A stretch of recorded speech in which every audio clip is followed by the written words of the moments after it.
자, 돌아오는 2018년이 무슨 띠예요? 개띠인데 보통 개띠가 아니고 60년 만에 돌아온 황금 개띠입니다. 그래서 우리 대한민국 조폐공사에서는 이렇게 골드바를 만들어서 판매하고 있습니다. 내년도가 황금의 해입니다. 여기에 디자인을, 이게 뭐예요? 개인데 무슨 개? 예, 삽살개입니다. 우리나라 토종 삽살개, 즉 액귀를 막아준다는 삽살개입니다. 그러니까 내년에는 모두 부르는 다 가고 이제 행운만이 돌아오실 겁니다. 자, 개는 자고로 인간하고 가장 친하고 영리하고 그 다음에 부지런하고 신우를 지키는 개입니다. 그런데 따라서 내년도에는 반드시 황금처럼 성공하시고 신의를 쌓는 한 해가 되시길 바랍니다. 애터미 4번에 애터미 사업에서 가장 중요한 자본이 신뢰 자본입니다. 트러스트 캐피탈, 신뢰 자본. 신뢰가 없으면 아무것도 못해요. 바로 신입니다. 그 상도라는 드라마 보셨죠? 상도, 최인호 소설가가 쓴 상도를 드라마, MBC에서 드라마 한 건데, 여기에 조선 최고의 거상, 최고의 부자가 임상옥이라는 사람이었어요. 임상옥의 일대기를 쓴 상도인데, 임상옥이 말한 가장 유명한 말입니다. 뭐라고 그랬어요? 장사는 뭘 남기는 간다고요? 사람을 남기는 것이다. 이거 정확하게 맞습니다. 사람 잃으면요, 애터미 사업은 그대로 망해요. 사람 잃으면, 파트너 잃으면 안 돼요. 그 다음에 사람이야말로 장사로 얻을 수 있는 최고 이윤이다. 제주도 그 김만덕이라는 분 알죠? 최초의 우리나라 여성 CEO. 그 당시 제주도는요, 제주도 사람은 절대로 육지로 나갈 수가 없었습니다. 못 나가요. 제주도 사람은 살아야 돼. 그런데 누가 불렀었죠? 정조대왕이 불렀어요. 왜? 김만덕이 구유를 했단 말이죠. 제주도를 다 굶어 죽게 생겼는 걸 재산을 다 털어서 제주도민을 구했어요. 그러니까 가상하다 해서 정조대왕이 불렀지요. 네 소원이 뭐냐? 왜 불렀느냐? 예, 한양을 한번 구경하고 싶고 금강산을 구경하고 싶습니다. 그렇게 해줘라. 그래가지고 불렀단 말이에요. 그러니까 정조대왕이 물었어요. 가산을 다 써서 잃은 것이 많구나. 그랬더니 김만덕 그 CEO가 뭐라고 그래요? 전하, 저는 잃은 것이 없습니다. 장사란 원래 사람을 얻는 것인데 사람을 잃지 않았으니 제가 잃은 것이 뭐가 있겠습니까? 그 김만덕 그분도 요 다단계를 아셨는가 봐. 아셨는가 봐. 사람을 잃으면 다 잃어요. 사람을 잃으면. 자, 임상옥이 똑같은 얘기를 했어요. 뭐라고요? 신용이야말로 장사로 얻을 수 있는 최대의 자산이다. 신용을. 그래서 작은 장사를 이윤을 남기기 위해서 하지만 큰 장사는 사람을 남기기 위해서 한다. 사람을 남기면 결국 성공해요. 사람을 남기면. 사람을 남기지 못하면, 즉 자기의 작은 이익을 쫓다 보면은 성공 못합니다. 자, 다음. 자, 경사이신. 이것도 논어에 있는 말입니다. 논어 하기편에 나오는 말인데, 자, 경사이신. 이게 아주 유명한 말입니다. 경사이신. 이것도 이 일을 공경스럽게 해서 신뢰를 얻어라, 그 말이거든요. 자, 보세요. 전차가 1000대가 있는 나라를 다스리려면, 그 말이에요. 왜냐하면 공자시대 전투는 보병전이 아니고 전차전이었어요. 전차전이야. 탱크전. 그런데 탱크가 오늘날 탱크가 아니고 배너에서 마지막에 그 말 타는 거 나오죠. 그게 전차예요. 말 4마리가 끄는 전차. 그 당시 전투가 전차전이었어요. 그러면 그 전차에 누가 타느냐? 그 전차에 타는 사람들이 바로 사가 탑니다. 사. 이게 무사사자예요. 무사사자. 그러니까 이 사들이 전차에 타는데 전차에 3명이 타. 3명. 이 사들이 뭐냐면은 평소에는 공무원이고 전투가 벌어지면 갑옷과 무장을 하고 전투에 참가하는 장군들이에요. 이게 사가. 그러니까 문무를 겸비한 리더, 이게 사예요. 그러니까 그걸 사관학교라고 그런 거예요. 문과 무를 겸비해서 부하를 리더하라, 그 말이거든요. 그런데 전차에는 쫄병이 못 타. 이 사만 타. 장군들, 장수들만 탄다고. 오늘날 장교만 타요. 그러니까 몇 명이 타겠어요? 앞에 전차를 모으는, 4마리의 전차를 모으는 장교가 타. 한쪽은 활을 쏘는 장교, 한쪽은 창을 하는 장교. 그래가지고 전차전을 한단 말이에요. 자, 그러면 전차가 1000대면은 전차에 타는 장교만 몇 명이에요? 3000명이 3000명. 3000명. 그 다음에 전차가 1000대면은 전차 한 대를 말 4마리가 끌고 가. 그럼 말이 몇 마리예요, 이게? 4000마리. 그걸 먹이려면 어떡하겠어요? 그런데 그 뒤에 손자병법에 보면은 시대마다 조금 다르지만은 그 뒤에 보병이 10만 명이 따라가. 보병이. 그 보병들은 뭐예요? 이건 장교들이 아니에요. 쫄병들이에요, 이제. 자, 그렇다면 무슨 말이에요? 공자는 그러니까 다단계를 알았던 게 틀림없어. 내 파트너가 1000명 이상 되면 그걸 다스리려면 어떻게 해야 되느냐 하는 말이야. 논어에는 일반 백성에 대해서 한 말씀은 한마디도 없어요. 전부 누구에게? 리더에게 한 말이에요. 리더가 어떻게 해야 되느냐는 거야. 리더가 요 사는 무슨 사겠어요? 그러니까 공무야, 공무. 공무를 집행하는데 어떻게 알아? 경건하게, 진지하게, 딴 생각하지 말고 하면, 그래서 어떻게 한다고? 이신. 그래서 백성으로부터 신뢰를 얻어라, 그런 말이에요. 다시 말하면 애터미 사업을 하는데 딴 생각하지 말라. 딴 생각한다는 게 뭐야? 이쪽으로는 내 주머니 채우고 여기다는 다른 놈 주머니 채우고, 그러니까 자기 사익을 추구하지 말라, 그런 말이에요. 지금 그렇게 일을 진지하게 해서 백성으로부터, 파트너로부터 신뢰를 얻어라. 신뢰를 얻는 길은 이 길밖에 없다는 거야. 물자와 돈을 쓰는 데 있어서 전략하고 절도 있게 쓰고, 그 말이에요. 애인, 애인,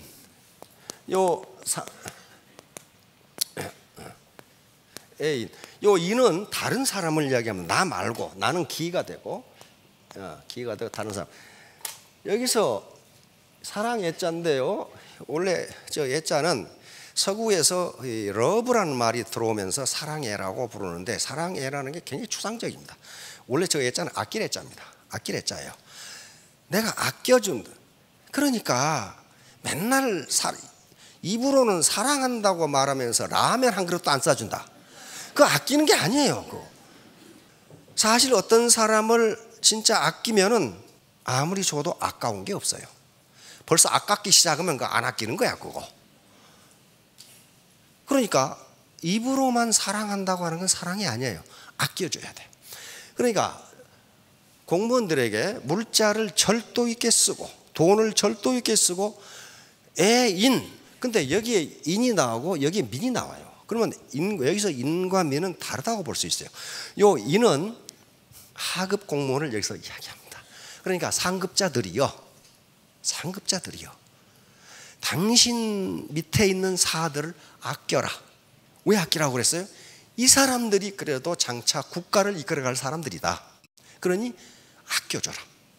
그러니까 내가 로얄 마스터라고 하면은 그 밑에 스타 마스터, 샤론 로즈 마스터, 다이아몬드 마스터를 아껴줘라, 그런 말이에요. 왜? 이 사람들이 당신의 조직을 언젠가 이끌고 갈 거다. 아끼라는 거예요. 아껴줘라. 맨날 구박만 하지 말고 아껴줘라. 백성을 부리되 때에 따라서 부려라. 그럼 주로 국가나 이 장수들이 백성을 부른다는 게 주로 어떤 때 부르냐면 전쟁, 그 다음에 노역, 뭐 궁궐 짓는다든가. 지금 때를 가리라는 것은 무슨 얘기예요? 농사철에 하지 말라, 그런 말이에요. 요 얘기하는 거예요. 그러니까 이제 다 지금 이 스폰서가 되실 분들인데, 파트너들 아무나 아무 때나 불러가지고 뭐라 하지 마라, 그 말이에요. 아무 때나 불러가지고. 그리고 자기 밑에 있는 직급자들을 아껴줘라. 왜? 그 사람들이 당신의 조직을 나중에 이끌고 갈 거다, 지금 얘기를 한 거예요. 그러니까 신뢰를 얻기 위해서는 이 일을 어떻게 하라? 경하게 하라, 그 말이에요. 공경스럽게 하라. 근데 우리가 공경하다, 존경하다 이 경자거든요. 그러고 보면 이게 마치 어떤 도덕적 경구처럼 들리는데 그게 아니에요. 자, 이 경을 주자가 설명하고 있습니다. 경을 뭐라고 그랬냐면 경이라고 하는 것은 주일무적이다 이렇게 설명하고 있어요. 이건 성리학에서 굉장히 중요한 개념입니다. 저걸 버리지 않아요. 경은 주일무적, 이거 갈적자입니다. 하나의 정신이 집중되어서 왔다 갔다 하지 않는다. 왔다 갔다 하지 않는다. 내가 애터미 사업을 하면 이걸 어떻게 성공시킬 것인가, 내 파트너들을 어떻게 성공시킬 것인가, 여기에 정신이 집중돼야지 정신이 왔다 갔다 해. 가끔 왔다 갔다 하는 사람들이 있어요. 자, 그러게 보면 공경한다, 존경한다, 그 말보다 먼저 뭐가 있어야 된다? 인간적 삶에서 네가 일을 진지하게 해야 된다. 당신이 일을 진지하게 하면 백성들은 당신을 존경하게 된다. 그런 말이에요. 그러니까 도덕적으로 무슨 존경하라. 여러분, 스폰서가 파트너한테 야, 나 존경해. 그럼 존경합니까? 너나 해라, 너나 그런단 말이에요. 너나 해라. 존경은 그렇게 되는 게 아니에요. 마음의 작용이기 때문에 뭔가 존경할 만한 요소가 있어야 돼. 그래서 이렇게, 그러니까 우리가 이 주자학 또는 성리학을 아주 번세한 예의나 차리고 그런 게 아니에요. 전부 다 생활에서 네가 어떻게 하느냐, 당신이 하는 일에 왔다 갔다 안 하고 정신을 집중해서 하면 그것으로부터 백성은 당신을 존경한다. 그런 말이에요. 지금 이게 애터미 사업도 똑같아요. 똑같습니다. 자본을 분류하는 방법은 수십 가지가 있습니다. 그런데 사회 현상, 나는 왜 이렇게 못 살까? 왜 저 사람은 대대로 부자일까? 이런 문제인데, 이런 사회 현상을 분류하는 데는, 또 이해하고 분석하는 데는 피에르 브루디에라고 하는 프랑스의 저명한 사회학자인데, 이분이 자본을 분류하는 방법이 가장 좋습니다. 이분은 자본을 세 가지로 분류했는데, 혹시 이 중에 자기가 있는 것을 생각해 나는 뭐가 있는가 한번 생각해 보세요. 이게 하나도 없기 때문에 여기 앉아 계시는 거예요. 지금 이 세 개가 없으면 그 사람은 평생 가난뱅이로 살 수밖에 없다는 게 브루디의 결론이에요. 자, 맨 먼저 뭐예요? 경제자본, 이코노믹 캐피탈. 당연히 돈 있냐 그 말이에요. 돈. 부모로부터 물려받은 게 있냐. 돈이란 건 여기서는 경제자본이니까 분당에 상가가 하나 있다, 압구정동에 3층 빌딩이 있다, 뭐 그런 겁니다. 부모님이 주식을 100억 남겨주셨다. 부모님이 베스트셀러를 써서 저작권을 물려주었다. 그런 게 있냔 말이에요. 그런 게 없으면 돈이 없어. 그렇죠? 이게 있어야 잘 살 거 아니에요. 이게 있어야. 두 번째 무슨 자본이에요?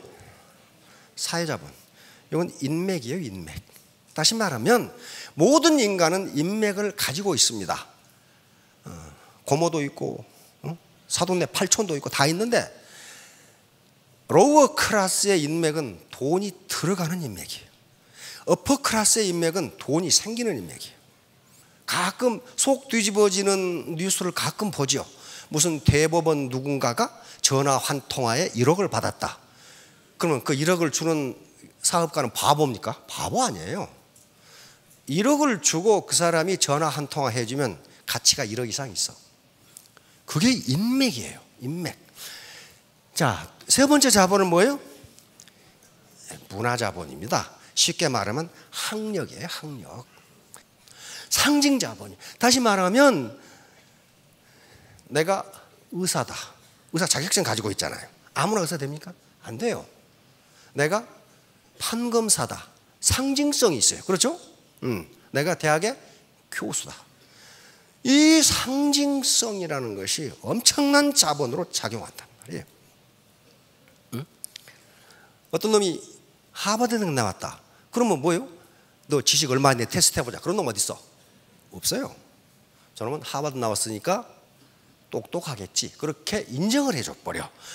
자, 그런데 여기다가 이 부르디에는 뭘 이야기하냐면 언어 권력을 이야기합니다. 이게 가장 강력한 권력이라는 거예요. 언어 권력. 사람은 그 사람이 쓰는 용어와 언어 구사 능력을 보면은 인간은 저 친구가 학력이 어느 정도인가를 알아낸다는 거예요. 그러면 그때부터 무시가 들어가. 무시가. 그래서 가장 큰 권력이 언어 권력이라는 거예요. 그래서 이렇게 공부를 하는 거예요. 공부를. 그래서 여기서 강의를 들으시건 TV에서 뉴스를 보시건 어떤 책을 보시건 간에 괜찮은 말이나 괜찮은 단어가 나오면 적자생존, 적어야 살아요. 적어서 외우시라고. 그 용어를 외우시라니까.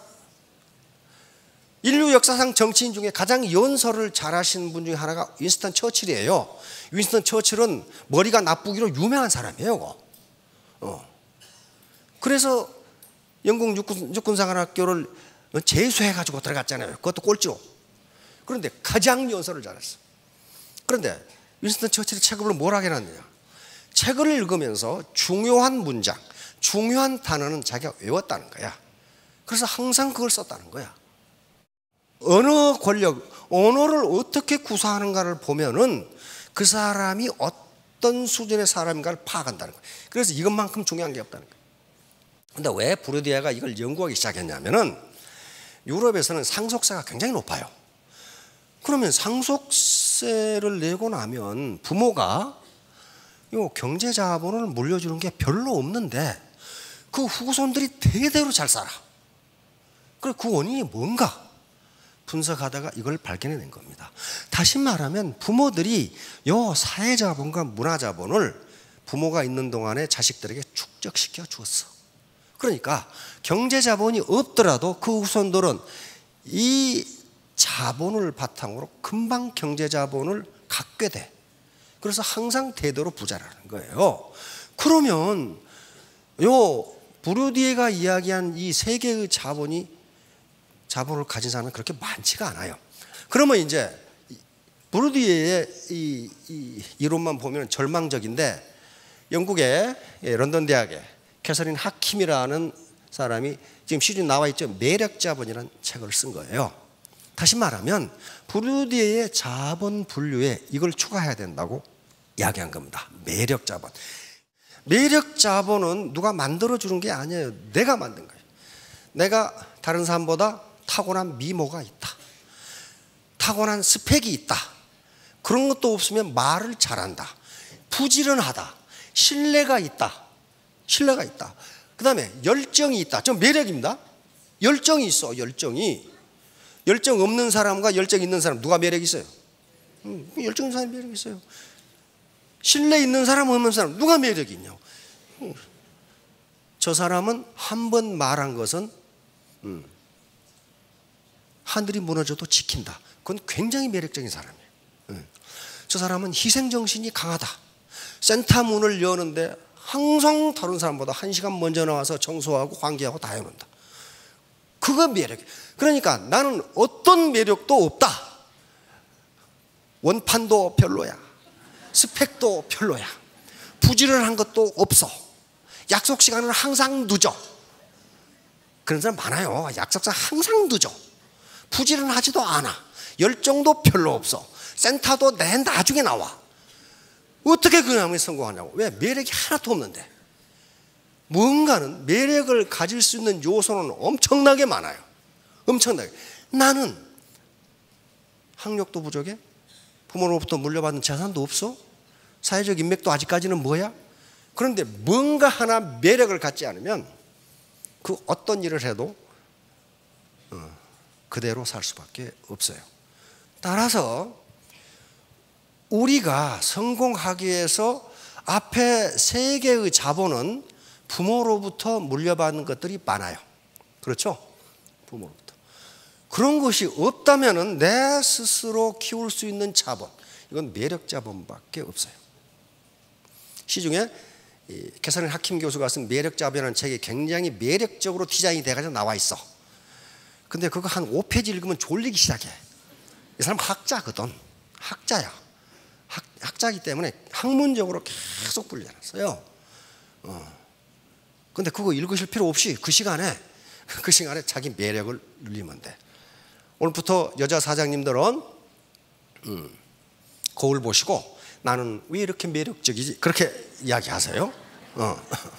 남자 사장님들은 나는 이렇게 왜 사나이답지? 이렇게 탁 하면은 그것이 된답니다. 그렇게 돼간다고 돼 있어요. 왜 돼가는지는 이론적, 학문적인 것은 나중에 말씀드리는데 그렇게 돼간다고 돼 있어요. 자, 3년 후, 5년 후에 모두 매력적인 사업자가 리더가 되시기 바랍니다. 네, 감사합니다.